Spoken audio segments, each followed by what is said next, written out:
It is our privilege and honor to have esteemed guest of honor, Madam Fazna Ahmed, former First Lady of Maldives, joining us today. With a delightful heart, let me welcome Madam Fazna to share her insightful opening remarks with us. Madam Fazna. Thank you. Bismillahirrahmanirrahim.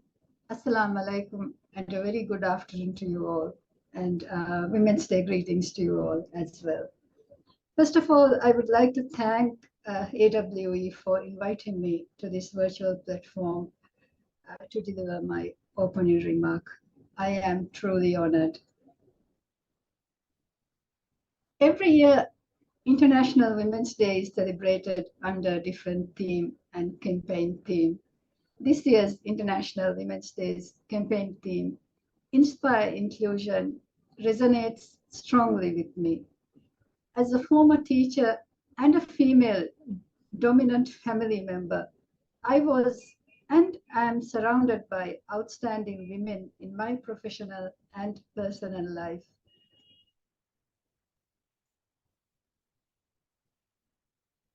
Whether it's their career or work as family members and caregivers, every day I witness how they manage so many dynamics of life.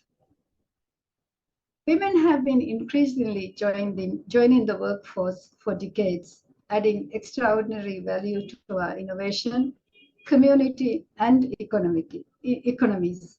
In order to sustain and accelerate the progress women have made, more men need to join into the effort, as well as women. Why?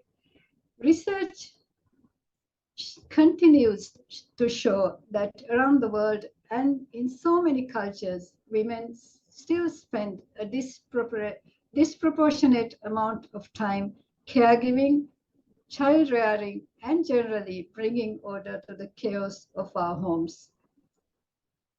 I'm not saying that there aren't people who do not think positively about the role of women in our society. I'm not even saying that there aren't people who believe women should have equal opportunities as men. For example, last week I attended MARP conference where Afif is a founder member and vice president. I don't know if Afif is still here, but I would like to comment on this. They had invited 17 keynote speakers and expert speakers. I want to mention here with immense pride that 10 out of the 17 speakers were women. That's about 58%. Among them were 7 local experts. And do you know how many of them were women? 5. That's 71%. And I would like to acknowledge and thank Afif and Marp for investing in women. But going back to my earlier statement about women spending disproportionate amount of time caregiving, after a child is born, men rarely have to worry about if and when they have to return to work. The fact that women do not often have a choice in this situation is proof that there are no equal opportunities between men and women. It is essential that we recognize these inequalities for a start. Let me give you an example of this. When I was a head teacher, a teacher came to my office and started to cry. She was pregnant with her second child and believed that she had to quit her job, as she was convinced that she could not manage to look after 2 children while working full-time. She even believed that her husband expected her to stop working. If a man does not share the responsibilities of the house with a woman, then the woman will have to find someone to manage the house when she goes to work. But how many families have this choice?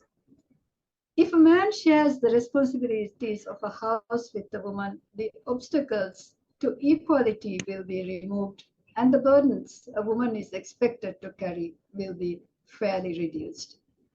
When I worked in the school, I remember preparing and presenting a paper to the Ministry of Education to tackle such grievances in 2022 or 2023. We proposed preparing one classroom for teachers to bring and keep their children during extra hours. I am delighted to note that after about 20 years, some institutions are on the cusp of bringing this idea to fruition. Further, within the first 100 days of former President Solly's administration, women were granted 6 months of maternity leave without any effect on their salary. Affordable daycare and single school sessions would make life easier for a lot of people. I don't believe it should have taken 20 years for such sound policies to be formulated and implemented. I don't believe enforcing such policies poses a fiscal strain on the state. It is a valuable investment for the future to create a healthy and safe society. The spirit of such policy issues should not change with different governments. I am pleased to note that number of women represented in senior positions of governance have increased significantly. For example, 30% of members in local council are reserved for women, leading to better representation of women in leadership roles. Moreover, women's development committees are now empowered by law as well. However, the important question to ask now is, has women's participation increased in a meaningful way? Are the Women's Development Committee members still only asked to play the role of hostesses? What more needs to be done to achieve real empowerment? I would like to reiterate that women's voices should be heard and accounted for when making important decisions. I don't only advocate for this because women make up half of the population, but because women bring a fresh lens to the table. Their experiences are different to that of men. Their questions are different, and their proposals are different. Without inclusion of women's opinions and perspectives at the decision-making table, we will not be able to produce sustainable resolutions for society's issues. Today, there are still many challenges to achieving equality in the workplace. There is a lot of work that needs to be done.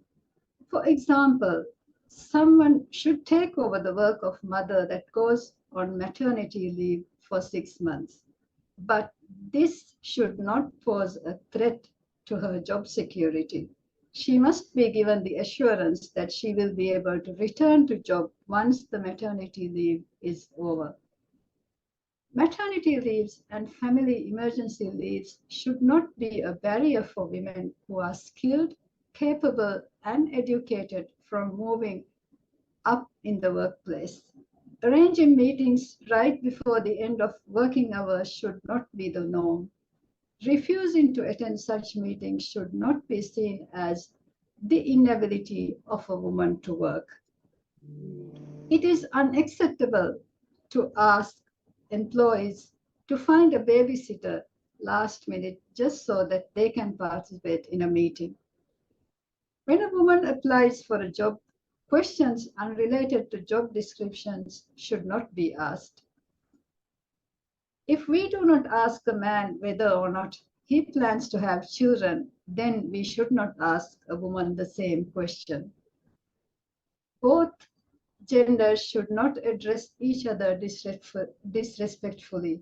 We work with both genders and with different ages. They are our colleagues. So misogyny and sexism is unacceptable in a work environment. We are women. We are not advocating to become better than men. We are not asking for a man's job. We are not trying to belittle men. We are not trying to challenge men. We are not trying to avoid raising children or to avoid looking after our parents. We are not ignoring our family responsibilities.